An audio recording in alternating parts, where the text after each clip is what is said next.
नमस्कार। आज के इस एक्सप्लेनर में हम 15वीं सदी के उस पुरातात्विक चमत्कार की बात करने वाले हैं जिसने सदियों से दुनिया भर को हैरत में डाल रखा है। माचू पिचू 1911 का साल था। अमेरिकी खोजी हायरम बिंघम एंडीज के उन खतरनाक और दुर्गम जंगलों में रास्ता तलाश रहे थे। तभी एक स्थानीय व्यक्ति ने उन्हें एक ऐसा खजाना दिखाया जिसके बारे में पश्चिमी दुनिया को कोई खबर ही नहीं थी। 2430 मीटर की ऊंचाई पर बसा ये विशाल शहर सदियों तक सुरक्षित रहा और इसका एक बड़ा कारण ये था कि स्पेनिश आक्रमणकारी कभी वहां तक पहुंच ही नहीं पाए। तो चलिए आज इसी अजय इंका शहर के अस्तित्व के रहस्यों को डिकोड करते हैं। अब सोचने वाली बात यह है कि इस शहर के सामने सबसे बड़ा खतरा कोई दुश्मन सेना नहीं थी। असली खतरा तो खुद प्रकृति थी। जरा कल्पना कीजिए एक ऐसी जगह की जहां हर साल लगभग 2000 मिलीमीटर की भयानक बारिश होती हो। इनका लोग पानी की इस विनाशकारी ताकत को बहुत अच्छे से समझते थे। उन्हें पता था कि इतनी भारी बारिश की वजह से एंडीज पर्वतों में हर साल कितने भयंकर भूस्खलन होते हैं। ऐसे खतरनाक पर्यावरण में कुछ भी बनाना किसी भी इंजीनियर के लिए एक बहुत बड़ा दुष्स्वप्न ही हो सकता है। तो चलिए सीधे इस रहस्य में उतरते हैं। आखिर एक एकदम खड़ी चट्टान पर बना पत्थरों का ये विशाल शहर 5 से 700 सालों की विनाशकारी बारिश और बड़े बड़े भूकंप झेलने के बाद भी पहाड़ से नीचे क्यों नहीं बहा? सच कहूं तो यही वो सबसे बड़ा सवाल है जो दुनिया भर के शोधकर्ताओं और वैज्ञानिकों को सबसे ज्यादा आकर्षित करता है। आज हम जिन मुख्य बिंदुओं से गुजरेंगे वो हैं: पहला, ये असंभव इंका शहर; दूसरा, पहाड़ पर इंकाओं की जीत; तीसरा, बिना स्टील के पत्थरों की कारीगरी; चौथा, पानी और अंतरिक्ष का विज्ञान; और पांचवा, इंका इतिहास को फिर से लिखना। भाग 1, असंभव इंका शहर।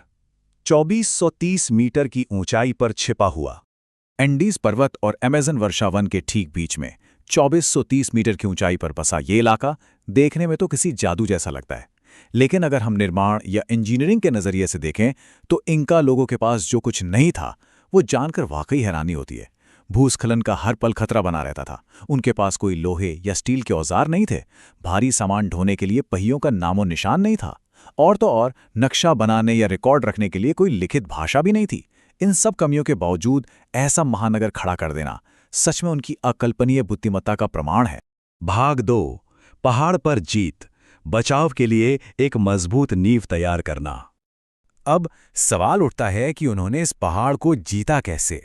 इतने दुर्गम स्थान पर एक पूरा शहर बसाने के लिए सबसे पहली जरूरत थी एक बहुत बड़ी वर्कफोर्स, यानी विशाल श्रम शक्ति की। इसके लिए इनका साम्राज्य ने मीता व्यवस्था का इस्तेमाल किया। ये असल में एक तरह का श्रम कर था। इस व्यवस्था के तहत साम्राज्य के नागरिकों को हर साल शारीरिक श्रम के रूप में टैक्स चुकाना पड़ता था, जो अक्सर एक संगठित और अनिवार्य मजदूरी होती थी। और सच मानिए, इसी व्यवस्था के बिना इतने विशाल स्मारक का निर्माण संभव ही नहीं था। इस विशाल वर्कफोर्स का सबसे बेहतरीन काम उनके सीढ़ीनुमा खेतों यानी टेरेस इंजीनियरिंग में देखने को मिलता है। उन्होंने पहाड़ को काटकर परत दर परत खेत बनाए। इसकी तकनीक कमाल की थी। सबसे नीचे उन्होंने बड़े बड़े पत्थर रखे, उसके ठीक ऊपर बजरी और रेत की एक परत बिछाई और फिर सबसे ऊपर उपजाऊ मिट्टी डाली।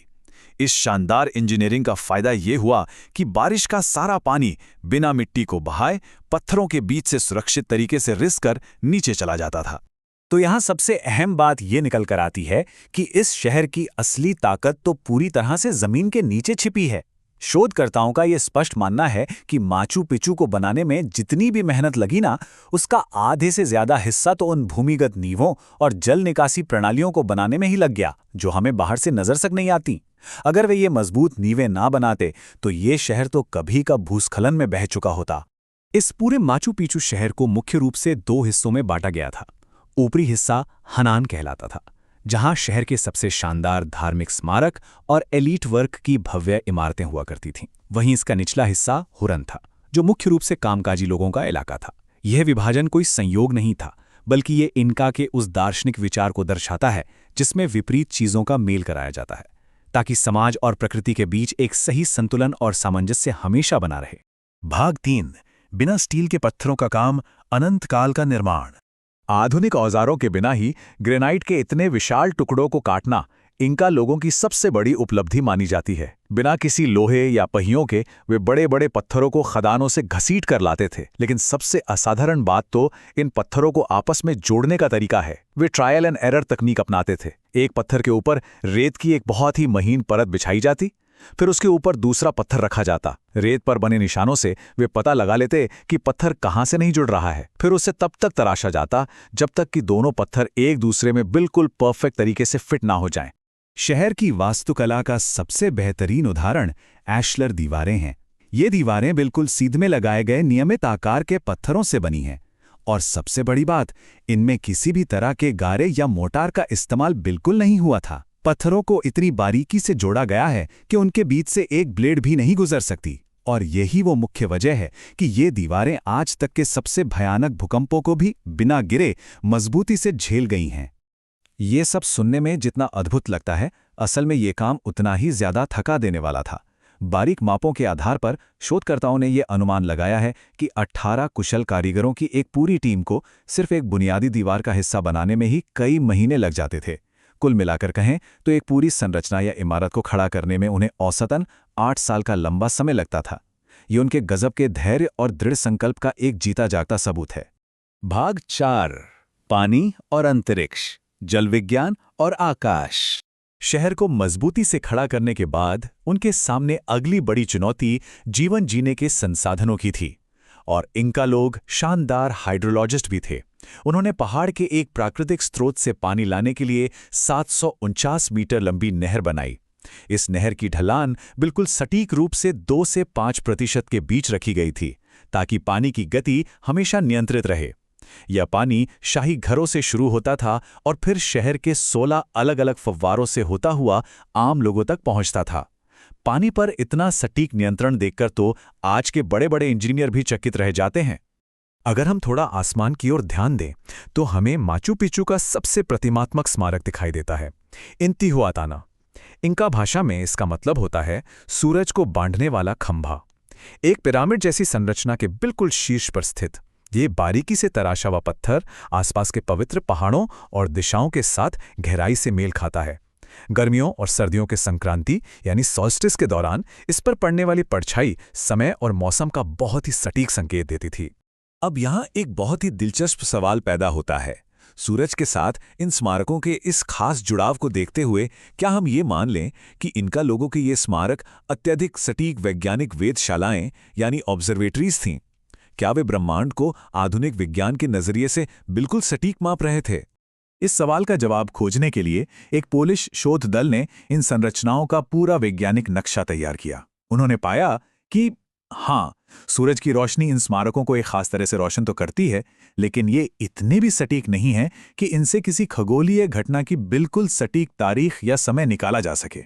असल में इन संरचनाओं का उद्देश्य वैज्ञानिक उपकरणों के रूप में काम करना था ही नहीं, बल्कि ये मुख्य रूप से उनके कृषि कैलेंडर को दर्शाने और महत्वपूर्ण धार्मिक अनुष्ठानों को मनाने के लिए बनाई गई थीं। भाग 5, इनका इतिहास को फिर से लिखना, कार्बन 14 का विज्ञान। हम अब तक जिस इतिहास को बिल्कुल सच मानते आए थे, आधुनिक पुरातत्व विज्ञान अब उसे पूरी तरह से बदल रहा है। इनका सभ्यता की सबसे बड़ी पहेली यही रही है कि उनके पास लिखने की कोई प्रणाली या वर्णमाला थी ही नहीं। वे अपना सारा रिकॉर्ड कीपू नाम की एक प्रणाली से रखते थे, जो असल में गांठ लगी हुई रस्सियां होती थी। क्योंकि आज के समय में इसे पूरी तरह पढ़ना काफी मुश्किल है, इसलिए इतिहासकार ज्यादातर स्पेनिश दस्तावेजों पर ही निर्भर थे। और इसी वजह से माचू पिचू के निर्माण का शुरुआती समय हमेशा से ही थोड़ा विवादित और अस्पष्ट रहा है। बस यहीं पर आधुनिक विज्ञान की एंट्री होती है। पोलिश शोधकर्ताओं की एक टीम ने रेडियो कार्बन डेटिंग या कहें C14 तकनीक का इस्तेमाल किया। उन्होंने माचू पिचू की खुदाई में मिली पुरानी इंका रस्सियों, कपड़ों के टुकड़ों और यहाँ तक के वहाँ बचे मक्के के अवशेषों पर भी इस आधुनिक तकनीक का प्रयोग किया। मकसद ये था कि ये पता लगाया जा सके कि आखिर ये जैविक पदार्थ असल में कितने पुराने हैं।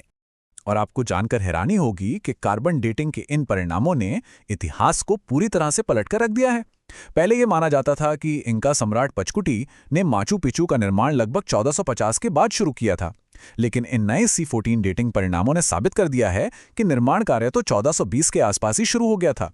इसका सीधा सा मतलब यह है कि इंका साम्राज्य ने हमारे अनुमान से कई दशक पहले ही अपना विस्तार शुरू कर दिया था। आज के समय में जब हमारे बनाए गए कई आधुनिक निर्माण 50 साल भी टिकने में संघर्ष करते हैं, तो माचू पिचू जैसी जगहें हमें सोचने पर मजबूर कर देती हैं। जरा सोचिए, बिना लोहे, बिना पहिए और बिना किसी लिखित भाषा के उन्होंने एक ऐसा शहर खड़ा कर दिया जो मानो अनंत काल के लिए बना है। सोचने वाली बात यह है कि इस साम्राज्य की कार्यकुशलता और प्रकृति के साथ उनके बेहतरीन तालमेल से आज की आधुनिक दुनिया और क्या-क्या सीख सकती है। यही वो सवाल है जो इस प्राचीन चमत्कार के पीछे छिपी असाधारण बुद्धिमत्ता के बारे में हमें और ज्यादा जानने के लिए प्रेरित करता है।